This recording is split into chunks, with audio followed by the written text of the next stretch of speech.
we've ever had. Aaron and Aaron alone.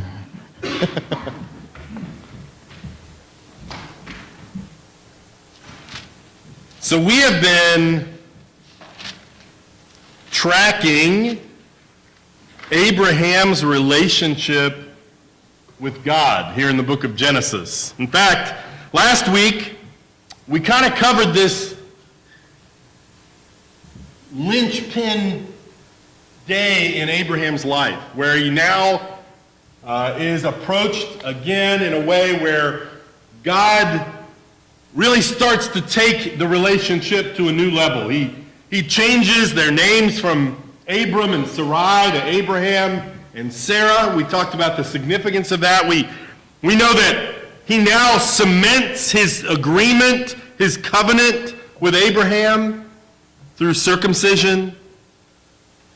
We know that at Abraham's request, God also placed a blessing on the life of Ishmael, which, Ishmael had been this constant reminder of when Abraham and Sarah had tried to take matters into their own hands. So God really speaks into that mistake, that act of disobedience, if you will. And God blesses Ishmael anyway. And so we see along the way here that although his journey with God has not been perfect by any means, that Abraham seems to be increasingly faithful as the years go by. Although in the midst of this, there's also this sense that we have as the reader that, Abraham and Sarah, the chances of them producing an heir for God's promise to work through, it just gets less and less likely as the years go by. And now,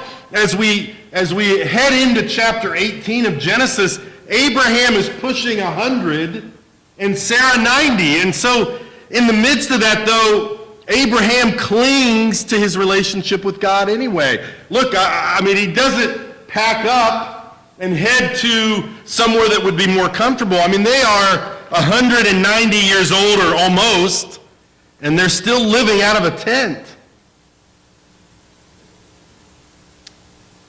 And look, by this time, they probably have transitioned away a little bit from hope. The hope that they would produce a child biologically, that they would have countless offspring, which was the part of the promise, right? That your descendants will be like the stars, right? That the hope of that had to have been waning a bit with them. That they would see God's promise fulfilled the way they thought they were going to. That this great hope that they'd had for, 20-some years now, must have seemed awfully distant to them at age 99 and 89. At some point, I would guess they had somehow adjusted to the idea that this is the way it's going to be.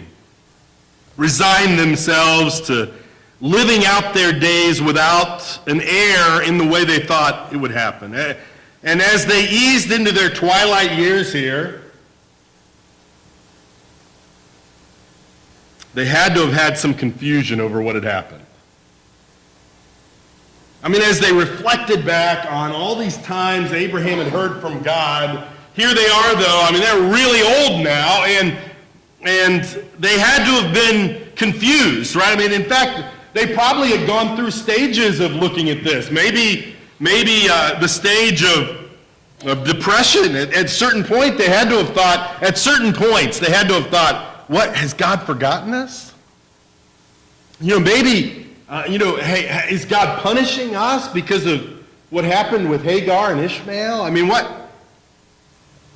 Maybe they went through anger. Well, why didn't God just work through Ishmael like I asked, or left me in Ur where I was happy and comfortable? Maybe there was, the stage of bargaining, right? And we saw that a little bit where Abraham tried to bargain for Ishmael to get the blessing, right? Instead of this unrealistic scenario where there would be somebody else. And then maybe they, at this point, had kind of come to a sense of resignation. Well, it is what it is. I don't know what God intended. Maybe I heard God wrong, but I'm 99 years old, you're pushing 90, and this is probably the way it's going to end up. At this point, the confusion or hurt of God's unfulfilled promise in their life had probably turned into a let's make the most of what we have resignation. But then, God shows up again. Let's get into Genesis 18 here. So the Lord appeared again to Abraham near the oak grove belonging to Mamre. And one day Abraham was sitting at the entrance to his tent during the hottest part of the day. And he looked up and he noticed 3 men standing nearby. And when he saw them, he ran to meet them and welcomed them, bowing low to the ground. "My Lord," he said, "if it pleases you, stop here for a while. Rest in the shade of this tree while water is brought to wash your feet. And since you've honored your servant with this visit, let me prepare some food to refresh you before you continue on your journey." "All right," they said, "do as you have said." So Abraham ran back to the tent and said to Sarah, "Hurry up, get 3 large measures of your best flour, knead it into dough, and bake some bread." And then Abraham ran out to the herd and chose a tender calf and gave it to his servant, who, and this is ironic, who quickly prepared it. I don't think that'd be quickly, right? I mean, you don't kill a cow and cook it and it's like a microwave. They didn't have those, right? And when the food was ready, Abraham took some yogurt and milk and the roasted meat, and he served it to the men. And as they ate, Abraham waited on them in the shade of the trees. "Where's Sarah, your wife?" the visitors asked. "She's inside the tent," Abraham replied. And then one of them said, I will return to you about this time next year, and your wife Sarah will have a son." Sarah was listening to this conversation from the tent. Abraham and Sarah were both very old by this time, and Sarah was long past the age of having children. And so she laughed silently to herself and said, "How could a worn-out woman like me enjoy such pleasure, especially when my master, my husband, is also so old?" And the Lord said to Abraham, "Why did Sarah laugh? Why did she say, 'Can an old woman like me have a baby?' Is anything too hard for the Lord? I will return about this time next year, and Sarah will have a son." Sarah was afraid, so she denied it, saying, "Oh, I didn't laugh." But the Lord said, "You did laugh." Here we go. So many things stick out to me in this scene. First of all, there's an urgency to this scene. Now, let me say, hospitality in this part of the world was a big deal. And so some of this could easily be explained by the culture. Like the idea of hospitality was expected from a host. And so there's this sense that, yeah, Abraham would have been hospitable because that was culturally appropriate. But there's something that we see as the reader that there's this greater sense of urgency than what is typical. In fact, when Abraham calls them Lord, he uses the word Adonai, which is typically used to reference Jehovah or the angel of the Lord, which we believe is a pre-incarnate Christ. And so even if he wasn't sure what was going on, there's something to suggest that Abraham thought something special was going on here. That something maybe stirred in his belly, different from what he was used to. I mean, we know that Abraham had heard from God in the past, but it seems different this time. He bows low, he washes their feet, he has Sarah bake an abundance of fresh bread, he took time to kill the calf and prepare it, and while they eat, he stands away from them, which was, all these things are hospitably appropriate, but it just seems there's a greater urgency in Abraham here. Another thing that sticks out to me is, well, the Lord once again delivers the promise that he's been promising for years. Only this time there's a little detail to it. Hey, you know that heir I've been promising you, Abraham? This time next year, he's going to be here. And what sticks out is this promise, this time, is met with doubt and cynicism. Sarah's eavesdropping in the tent. Now, why was she eavesdropping in the tent? Well, first of all, it was appropriate. In that day, women were not supposed to be visible when male guests were being entertained. But there's some reason that she's got the cup up to the tent. Now, maybe it's that she heard her name. Remember, because the guy says to Abraham, hey, where's your wife Sarah? And so maybe she heard her name and thought, well, hey, if they're going to talk about me, and maybe that's why the Lord said her name. Maybe he knew if I say her name, she can hear the promise herself. We don't know why, but we know that she doesn't buy it. Verses 10 to 12. She doesn't buy into this. Okay, let's go to verse 10. If I can get my glasses, though. Oh, it is. One of them said, I will return to you about this time next year. Your wife Sarah will have a son. She's listening to this conversation from the tent. They were both very old, and Sarah was long past the age of having children. And so she laughed to herself silently. I mean, you can just see, almost like a kid, right, giggling. How could a worn-out woman like me enjoy such a pleasure, especially when my master, my husband, is also so old? She laughs. God this time delivers the promise, and she snickers about it. Refers to herself as a worn-out old woman. I mean, she feels done. She's over it. She feels like she's past the point of usefulness, and she may have felt like it was too risky to hope anymore. If we had heard her thoughts, it may have been something like, hey, I've been hoping for over 20 years, and what do I have to show for it? I'm 90 years old, sleeping on the ground in a tent, with my servant girl's son always parading around, just rubbing it in my face that I can't have the heir. I'm done hoping, because hoping just hurts.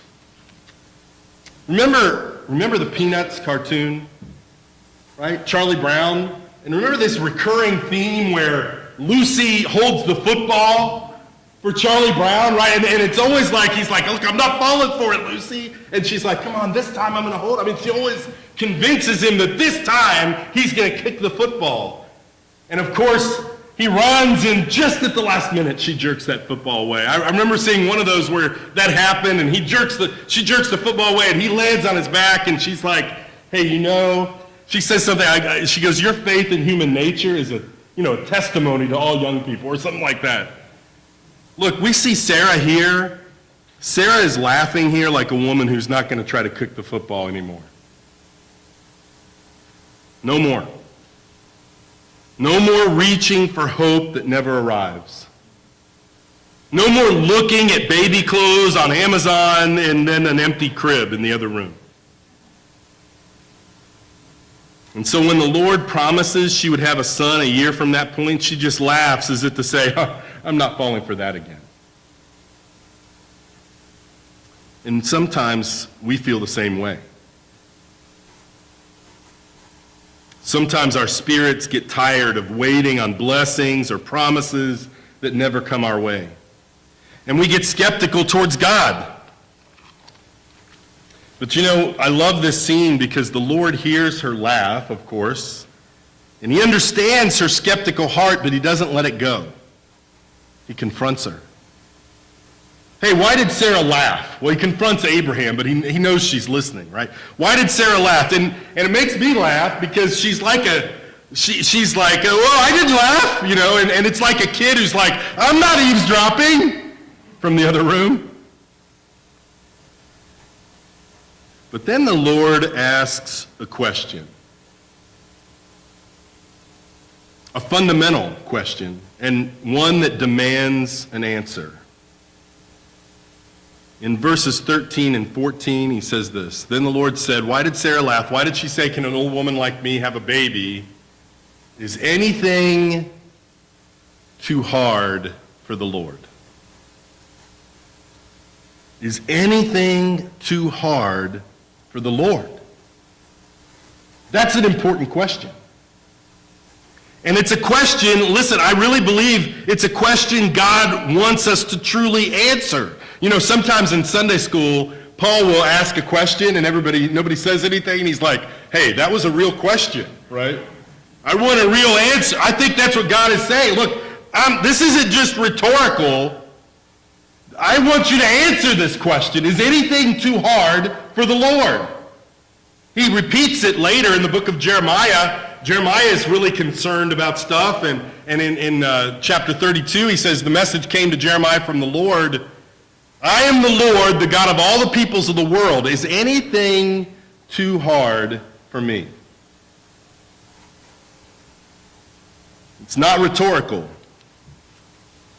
I believe that God wants each one of us to answer this question in our own heart and mind. Is anything too hard for the Lord? And listen, it's simple. There's only two answers to this question. The first answer is yes. Yes, there are things that are too difficult for the Lord. And if you answer yes to that question in your life, it reveals your view of God. It reveals how you look at God. Because if you say yes, there's some things that are just too difficult even for the Lord, then your God is not the God of the Bible.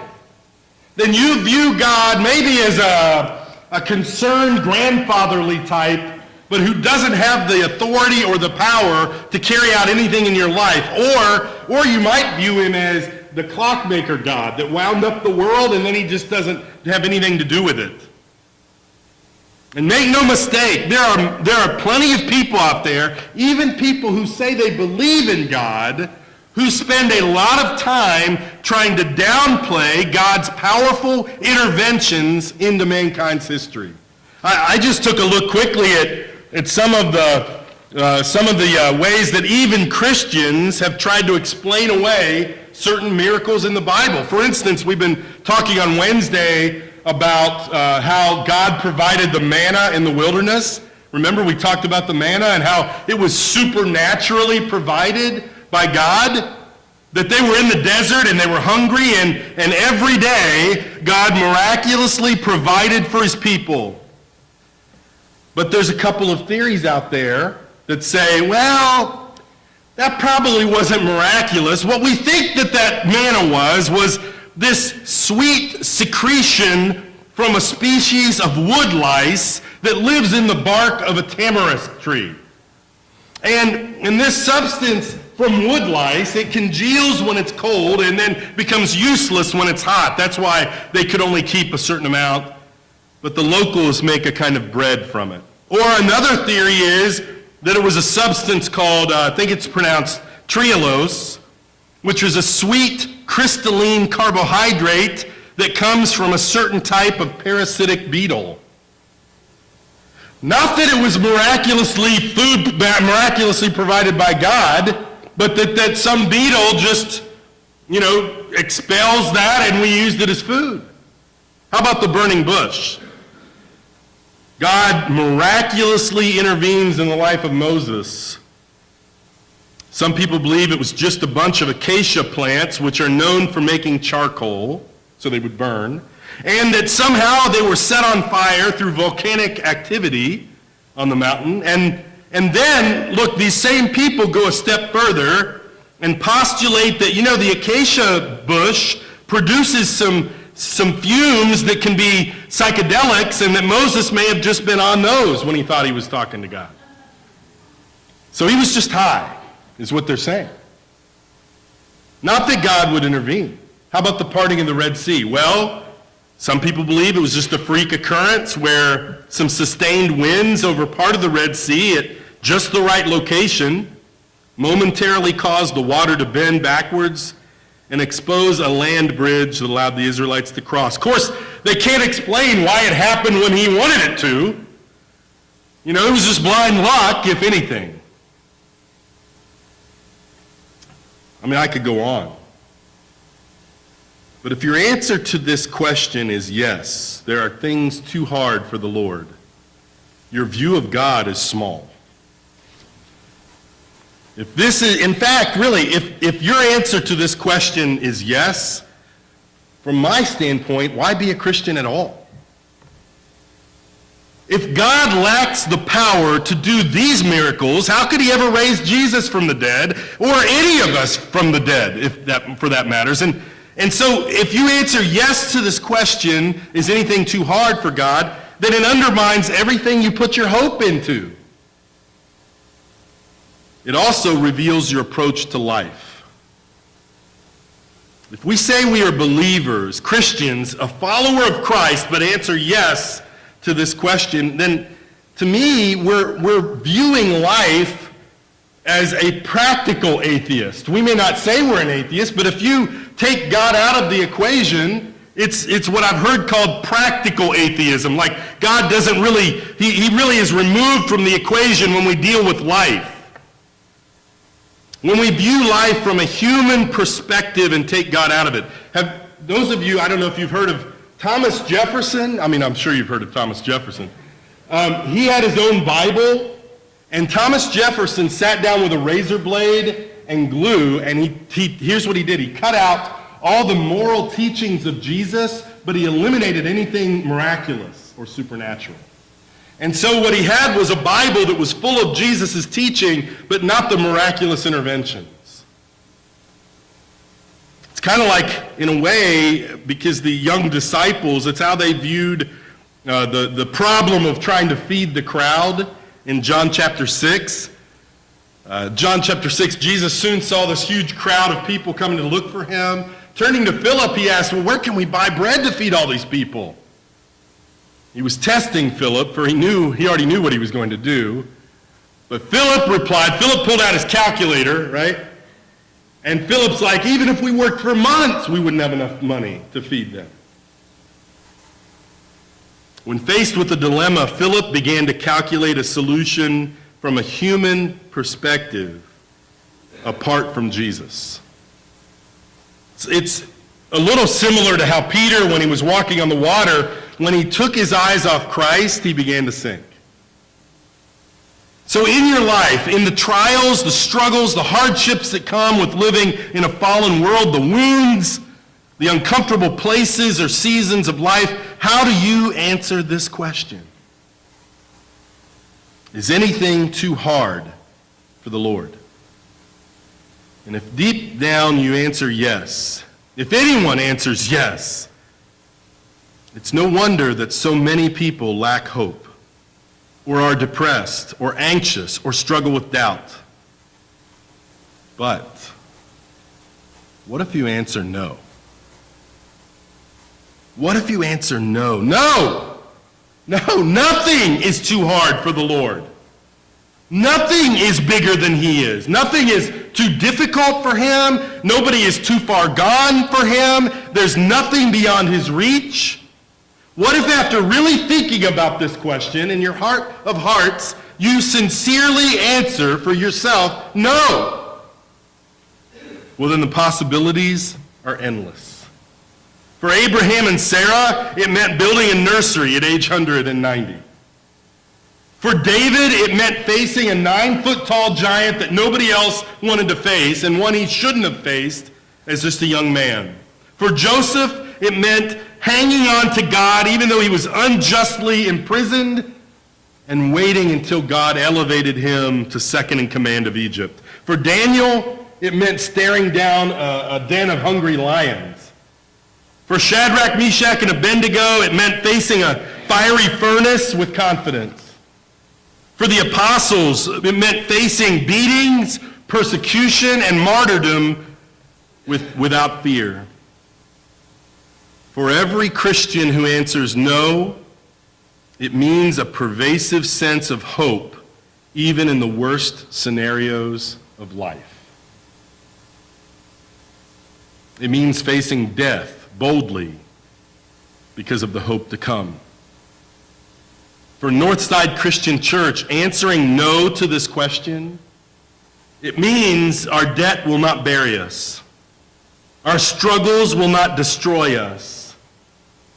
It means our call to reach this area for Christ is not too big for us. It's believing that nothing is too difficult for God. It just means that we believe that God, the God who created all of it, has the power to continually impact it anytime he wants. It means that our responsibility as Christians is to follow his lead with courage, knowing the outcome and timing is up to him. Because nothing is too hard for the Lord. And if we can answer that question with an emphatic no, why do we doubt? Why do we worry? Why do we laugh like Sarah did? My favorite part, let's go back to this. I just love this part because we have no really record that he's even looking at her. She's in the tent and he's out with Abraham and he's like, why did Sarah laugh? Why did she say, can an old woman like me have a baby? And she of course yells out, I didn't laugh. Well, that's the next verse. And I love it because he doesn't even look at her. He's like, no, you laugh. Let's be clear, you laugh. I love that. I don't know why. I just think it's awesome that she's like trying to hide from him, and he's like, no, you laugh. I got you. I love it because the Lord confronted her unbelief. He didn't let it go. He wanted her to really think about this question. The Lord confronts our unbelief too. The Lord confronts our doubt today. Is anything too hard for the Lord? Is anything in your life too hard for the Lord? Make it personal. Your marriage problems, are they too hard? Your financial struggles, are they too big? Your health challenges, are they beyond his reach? Your kids who may have drifted away from God, are they out of his reach? Are they too far gone? Your grief in the loss of someone. Your loneliness, is it too much for God to handle? Your joblessness, too much of a challenge? Is anything too hard for the Lord? If your answer is yes, then you might as well give up your faith and hire a life coach. But if the answer is no, then press into a God that can do the impossible. Remember, I think it's an important piece of this story. God allowed Abraham and Sarah to come to the very end of their physical strength. I mean, they are really elderly here. And it was at that point that he intervenes with the promise. And when you feel weak or powerless, embrace it and press into a powerful God. Is anything too hard for our God? Let's pray. Father, help us to answer this question. We avoid it sometimes, God, because sometimes we don't know what you're doing or how you're doing it, and so we avoid this question. But God, press into us.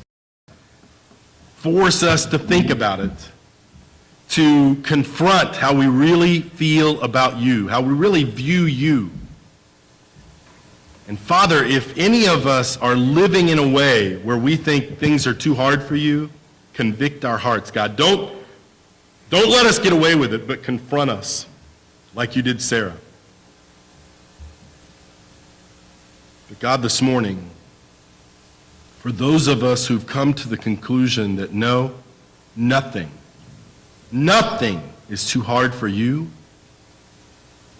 please give us great hope and joy based on that fact. In Jesus' name I pray. Amen.